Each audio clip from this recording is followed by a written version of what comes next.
Alors ici, je vais vous faire une courte présentation qui vise à nous sensibiliser ou nous resensibiliser à l'impact que les frais qui sont appliqués sur certains actifs financiers peut avoir sur l'évolution de notre portefeuille. Alors là, on va traiter essentiellement les actifs qui présentent deux types de frais, enfin deux catégories de frais, donc les frais d'entrée et de sortie, qui font un peu partie de la même catégorie, parce que vous avez fait d'entrée, mais à un moment donné, il faut effectivement sortir, et les frais de gestion.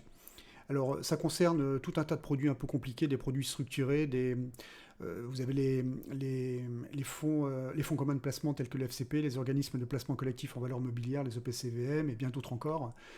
Et même si ce n'est pas forcément les produits les plus lourdement impactés, ça concerne aussi les ETF qui sont bien plus connus de la plupart des investisseurs, notamment les investisseurs particuliers.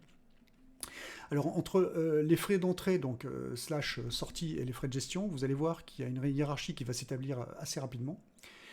Et alors j'ai fait cette note d'information parce que j'ai le sentiment, et là pour le coup je me mets un peu dans la boucle, que ces deux catégories de frais ne sont pas pris en compte à leur juste mesure, notamment lorsqu'on construit un portefeuille sur le long terme, comme ce que je peux faire. Et on va voir que le manque à gagner peut aller bien au-delà de ce que nous suggère notre système de perception. Alors, bien évidemment, il y a des notions que je vais développer qui vont peut-être apparaître comme étant assez triviales pour certains, et je m'en excuse, mais le but ici est davantage d'enfoncer un peu plus le clou sur ces notions, qui, de mon point de vue, et j'insiste encore une fois, doivent vraiment être intégrées si on ne veut pas subir des dégradations trop importantes au niveau de notre performance. Alors comme d'habitude, si vous appréciez le contenu, n'hésitez pas à me le faire savoir en lâchant un petit pouce bleu et en vous abonnant pour être prévenu lors de mes prochaines publications. On démarre avec un petit rappel sur les intérêts composés et notamment la formule qui permet de les évaluer. Alors c'est important d'avoir cette formule en tête parce que ça permet de mieux visualiser quel peut être l'impact des différents paramètres sur les résultats qu'on va voir juste après. Donc la formule c'est la suivante. Là vous avez le capital final que j'ai appelé KF qui est égal au capital initial, donc KI, c'est-à-dire le capital que vous mettez en début de période. Vous multipliez par 1 plus le rendement. Donc si par exemple là, le rendement c'est 5%, donc ça fait 1 plus 0,05. Et cet ensemble-là, donc 1 plus le rendement, c'est mis à la puissance du nombre d'années. Donc la formule finale, c'est celle-ci. KF égale KI facteur de 1 plus R à la puissance N. Voilà, donc là on a les différents paramètres. Donc pour mieux comprendre cette formule, on va passer directement sur un exemple concret. Donc là, j'ai imaginé un livret de caisse d'épargne. J'injecte 10 000 euros. Je suis rémunéré, alors d'aujourd'hui, ça doit être de l'ordre de 3%. Et maintenant, je vais regarder l'évolution de mon capital d'année en année. Donc, à l'année 1, qu'est-ce qui se passe? Eh bien, j'ai mon 10 000 euros qui est multiplié par 1 plus 3%, mis à la puissance 1, puisqu'il s'agit de la première année. Donc ça, le résultat, ça me donne 1000 fois 1,03, et du coup, ça me fait 300 euros de gain. Deuxième année, là, la seule chose qui change par rapport à l'année précédente, c'est vous passez le 1 à 2. Vous refaites votre petit calcul, et là, le gain va passer de 300 à 609. Alors, ce qui est important de voir, c'est que regardez, c'est pas tout à fait 2 fois 300, c'est un petit peu plus. Année 3, exactement la même chose que ce que vous avez précédemment à la puissance 3. Là, vous passez à 927, donc c'est plus 318 euros.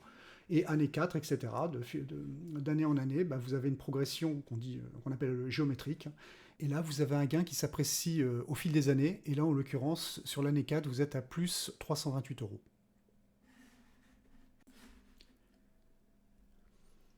Deuxième et dernière slide sur le volet mathématique de la partie introduction. Donc là, on va parler des impacts des frais d'entrée et des frais de gestion sur la formule qu'on vient de voir juste avant. Donc on va commencer par les frais d'entrée. Alors les frais d'entrée, comme le nom l'indique, il s'agit des frais qui sont prélevés uniquement au moment où vous rentrez dans un actif particulier. Donc il s'agit des frais qui sont prélevés par exemple par un fonds de gestion. Donc ça va jouer uniquement sur le capital initial en venant le dégréver. Alors c'est dégrévé de la partie de pourcentage qui correspond à ce que le mandataire va vous prendre. Donc là, c'est pour ça que ça intervient en négatif. Et ensuite, ici, vous retrouvez le reste de la formule de ce qu'on avait vu précédemment. Alors, je rappelle, KI, c'est le capital initial, E, c'est donc les frais d'entrée, c'est le nouveau paramètre qu'on vient d'introduire, et R, ça reste toujours le rendement.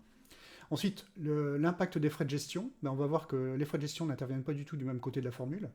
Là, les frais d'entrée intervenaient une fois pour toutes sur le capital initial. Par contre, les frais de gestion, comme c'est des frais qui sont prélevés chaque année, ils interviennent ici. On va voir que l'endroit où interviennent les frais de gestion a vraiment une importance. Donc du coup, le rendement initial va être décaissé de ce qui va correspondre aux frais de gestion. Par exemple, si vous avez fait des frais de gestion de 1% et que là vous aviez 8%, eh ben votre rendement va passer à 7%.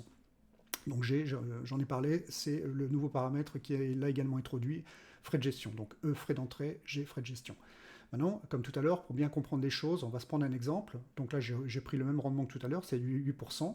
J'ai pris des frais d'entrée 3%, et j'ai pris 1,5% pour les frais de gestion.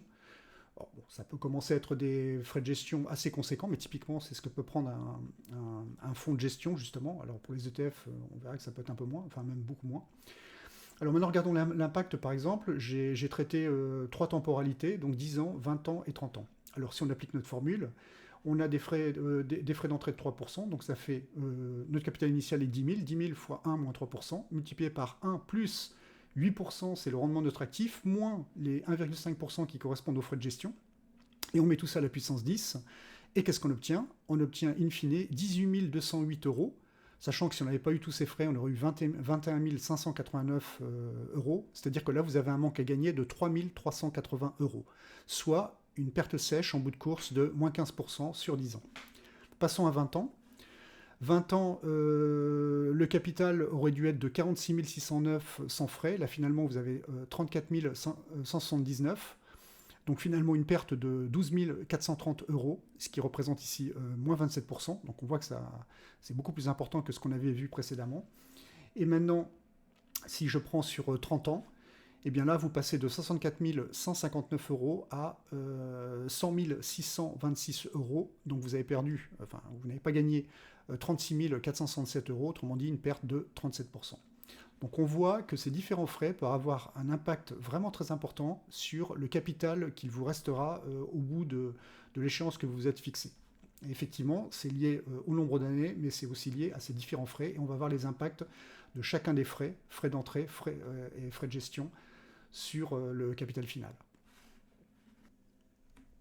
Pour fixer un petit peu mieux toutes ces notions, on va passer sur des choses un petit peu plus visuelles. Donc dans l'étude qui va suivre, j'ai utilisé une amplitude temporelle de 30 ans.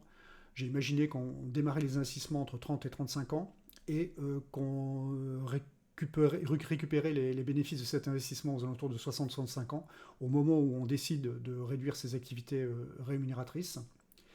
Donc je commence tout simplement avec la toute première formule que j'avais décrite dans la première slide, à savoir la formule des intérêts composés. Donc je rappelle, si le capital final est égal au capital initial facteur de 1 plus le rendement, le tout à la puissance n, n étant le nombre d'années. Donc sur cette courbe-là, je suis parti avec le même capital que ce que j'avais défini dans mes exemples de 10 000 euros, et j'ai considéré des rendements qui vont de 0 à 8%.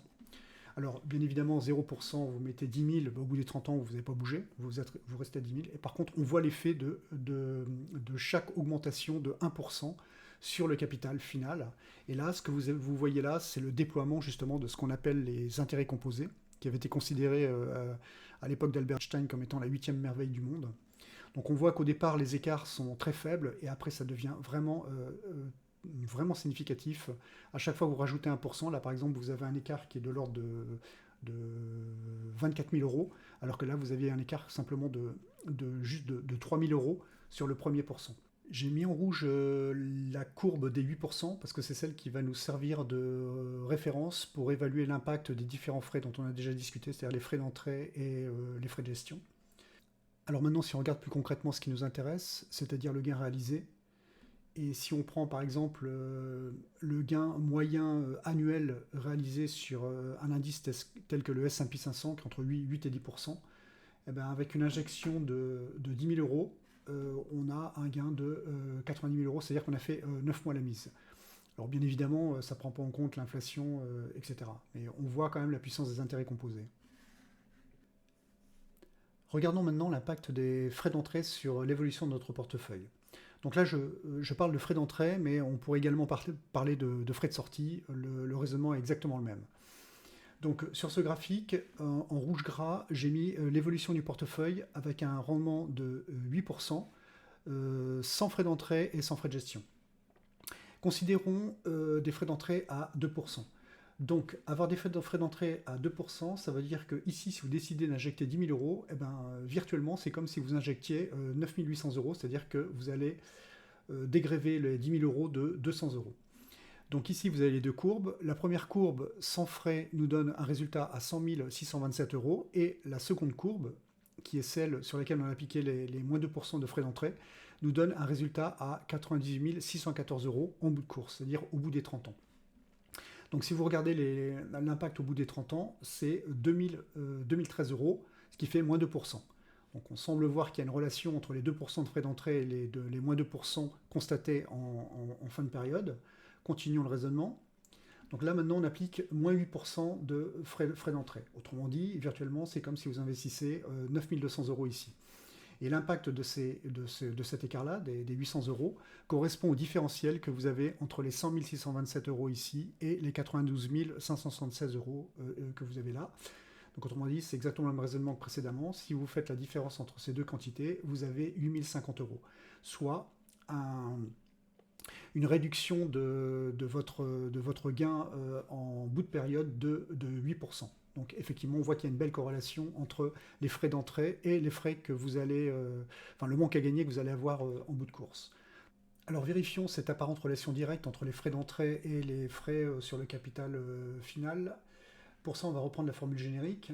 Pour mémoire, le capital final, c'est égal au capital initial qui multiplie 1 moins E, qui représente justement ces fameux frais d'entrée. Donc ça, c'est la partie qui nous intéresse. Multiplié par 1 plus R, qui correspond au rendement de l'actif, là en l'occurrence c'était 8%, moins G, les frais de gestion, le tout à la puissance n. Donc on va simplifier un peu tout ça pour se focaliser uniquement sur cette partie-là, la partie qui nous intéresse. Et pour y voir un petit peu plus clair, on va distribuer. On va faire de la distribution, donc c'est ce que vous retrouvez ici. Donc finalement, KF, ça va être KI fois 1 fois toute cette expression-là, c'est-à-dire KI fois 1 plus R à la puissance n, moins E, donc ça c'est la partie qui va nous intéresser, facteur de toute cette partie-là et du KI. Donc c'est ce que vous retrouvez ici. Maintenant, on va remplacer toute cette expression-là par KF0, et KF0, en fait, c'est le capital qu'on aurait obtenu si on n'avait pas eu de frais d'entrée. Donc qu'est-ce qu'on constate? Finalement, en bout d'exercice, le capital final, ça va être le capital sans frais d'entrée, moins le capital sans frais d'entrée, multiplié par le pourcentage qui correspond à ces fameux frais d'entrée. Donc on voit que finalement, les frais vont être directement proportionnels, mais juste proportionnels, au capital final, donc à hauteur du pourcentage qui sera prélevé. Donc là, ça peut être entre 1 et 8%. Donc maintenant, on va regarder quel est l'impact des frais qui sont appliqués chaque année. Et dans ce cas-là, j'ai pris des frais à 0,15%. Alors pourquoi 0,15? Parce que c'est ce qui correspond à ce qu'on a comme type de frais sur des ETF tels que le S&P 500, entre 0,15 et 0,2%. Et on va voir si on peut intuitivement trouver la relation qui peut exister justement entre les frais de gestion annuels et l'impact sur l'investissement en bout de course.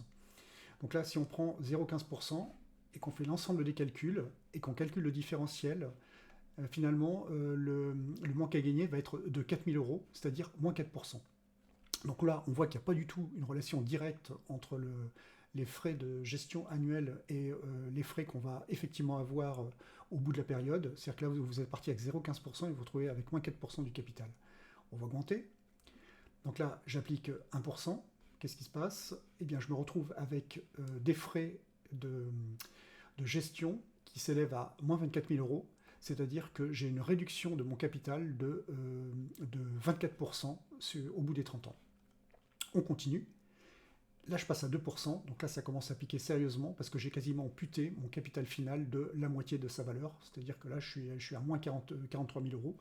Autrement dit, moins 43% de perte. Donc on voit qu'il y a une progression qui est extrêmement rapide entre le pourcentage de la gestion annuelle et le résultat final de votre portefeuille, bien loin des 2% qu'on pouvait avoir au niveau des frais d'entrée, parce que je rappelle que quand on appliquait 2% sur l'entrée, c'est les 2% qu'on trouve à la sortie. Là, c'est pas du tout la même chose. Le rapport entre le 2% de frais de gestion et les 43% de moins-value en fin d'exercice, la relation est tout sauf une relation proportionnelle. Donc maintenant, essayons de comprendre ça. On reprend la formule, je ne vous la répète pas, maintenant vous la connaissez par cœur. Il faut juste regarder où est-ce que les frais de gestion interviennent. Et là, ils interviennent au pire endroit pour la progression de cette fonction. C'est-à-dire que vous êtes dans l'argument de l'exponentiation. C'est-à-dire que les frais de gestion, ça correspond à une perte, et cette perte, elle va être multipliée 30 fois par elle-même. C'est ce qui fait qu'on a affaire en fait à une progression non pas proportionnelle mais exponentielle ou géométrique. C'est ce qui fait également que ça va extrêmement vite lorsque les frais de gestion augmentent. Maintenant, je me suis livré à un autre exercice. J'ai imaginé qu'on avait des rotations d'actifs et qu'on actait sa plus-value en chaque fin d'année.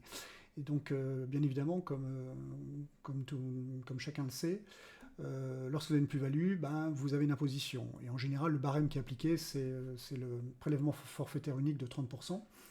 Donc en fait, sur chaque plus-value chaque année, j'ai enlevé 30%. Et le résultat final, ici, je me retrouve avec un moins 50 000 euros. C'est-à-dire que j'ai perdu, j'ai pas gagné la moitié de ce que j'aurais pu gagner. J'ai divisé par 2 mon capital final. Maintenant, ce que j'ai imaginé, c'est un autre scénario où vous investissez dans un actif pérenne. Ça peut être un ETF, une SICAV ou que sais-je encore. Et là, pour le coup, vous allez avoir des impôts qu'à la sortie, lorsque vous avez clôturé votre position. Donc là, tant que vous ne vendez pas, vous n'avez pas de plus-value, donc vous n'êtes pas imposé. Et vous clôturez votre position au bout des 30 ans, et ensuite donc vous appliquez votre calcul à l'échéance de votre investissement. Et là, qu'est-ce qu'on voit? C'est qu'au lieu de payer 50 000 euros d'impôts, comme ce qu'on avait vu précédemment, où là on avait le prélèvement qui se faisait chaque année sur la plus-value, là votre impôt est passé à 30 000 euros. C'est-à-dire que vous avez globalement une non-perte de 20 000 euros. Alors ici, je vous montre une petite formule assez intéressante et largement utilisée pour calculer les rendements moyens ramenés à l'année. Alors c'est ce que nos amis anglo-saxons appellent le CAGR, pour taux de croissance annuel composé. Elle est assez intéressante dans le sens où vous donnez, avec à partir du capital final et du capital initial et de la durée pendant laquelle vous avez fait votre investissement, vous êtes capable de remonter un rendement moyen qui s'affranchit en fait du turpitude de votre investissement, des drawdowns, etc., etc. Donc ici, je vous ai mis toute la démonstration, parce que bon, elle était relativement simple à faire, mais on ne va pas s'apesantir dessus, on va juste regarder la formule finale. Donc le rendement moyen se calcule de la manière suivante. Vous divisez le capital final par le capital initial, vous montez tout ça à la puissance 1 sur n, autrement dit, vous prenez la racine énième du capital final divisé par le capital initial et vous retranchez 1. Et ça vous donne le rendement moyen. Donc du coup, j'ai appliqué cette formule aux différents types de frais qu'on a pu voir précédemment. Donc je rappelle les frais d'entrée et les frais de gestion. Donc ici, j'ai considéré que j'avais des frais d'entrée à 3%, pas de frais de gestion, un capital initial de 10 000 euros, et que tout ça me donnait un capital final de 97 608 euros, sachant que mon capital était bloqué sur 30 ans avec un rendement de l'actif à 8%. Donc j'ai voulu voir quel était l'impact de ce 3% sur le 8% que j'aurais dû obtenir. Et finalement, quand vous faites votre petit calcul de rendement moyen, vous avez un rendement moyen ramené à l'année qui est de 7,89%. Autrement dit, l'impact des 3% ici est sur l'année que de, entre guillemets, 0,1%. Maintenant, si vous faites le même type d'exercice en mettant des frais de gestion à 2%, qui sont inférieurs aux frais d'entrée, qui étaient de 3%, là, vous avez un impact direct sur le rendement global de l'actif, et pour cause, il est situé exactement au même endroit dans l'équation. Si vous regardez ici, il vient directement se retrancher au rendement. Et donc là, vous retrouvez qu'un rendement moyen de 5,89%. Et comme on l'a vu que c'était une suite géométrique, ça va extrêmement vite au niveau des pertes. On arrive au terme de cette vidéo. En tous les cas, l'essentiel de l'information que je voulais vous présenter a été exposé. Alors, pour ceux qui ont filé directement à la conclusion, je vous fais une synthèse rapide qui va résumer mon propos. Premièrement, les frais d'entrée et les frais de sortie ont un impact direct sur le résultat final de votre investissement. Donc là, l'intuition ne vous trompe pas, la relation est toute simple. Si, par exemple, le fonds de gestion vous prend 2% de frais d'entrée, peu importe le produit, eh bien vous aurez un impact de 2% sur le résultat final de votre investissement en fin de période. Si à ça vous ajoutez les frais de sortie, qu'on va poser, pour faire simple, également à 2%, eh bien le conjugué des deux va vous réduire votre plus-value d'environ 4% à la clôture. Alors je dis environ parce que c'est 2% qui sont mis bout à bout, donc à la virgule près, on est bon, surtout si les pourcentages sont faibles. Alors on peut considérer 4% c'est beaucoup, mais comme on a pu le voir, c'est rien à côté de l'impact que peuvent avoir les frais de gestion sur votre bénéfice final, et donc sur la rentabilité de votre investissement, surtout si la durée d'investissement est importante. Et c'est un peu le contexte de cette étude. Alors remettons-nous un petit peu les chiffres en tête. 2% de frais d'entrée sur un investissement de 100 000 sur une période de 30 ans, l'impact, on l'a vu, était de l'ordre de 2 000 euros. Et si vous intégrez la ponction à la sortie, ça fait environ 4 000 euros. Donc les fameux 4% dont on parlait tout à l'heure. Maintenant, si nous intégrons les frais de gestion, 1% de frais de gestion, surtout, enfin, toujours sur le même investissement, c'est-à-dire 10 000 euros en entrée de période sur une période de 30 ans, eh bien l'impact sera de 24 000 euros, c'est-à-dire moins 24%. Et si on passe maintenant les frais de gestion, non pas à 1%, mais à 2%, eh bien c'est 43 000 euros qui sont vaporisés à la sortie, autrement dit, moins 43%. Donc le résultat final passe, au lieu d'avoir 100 000 euros, finalement, vous ressortez avec 57 000 euros. Voilà, moi j'en ai terminé avec cette vidéo, j'espère que vous avez apprécié le contenu, et si c'est le cas, n'hésitez pas à monter un petit pouce, à vous abonner, et je vous dis à une prochaine.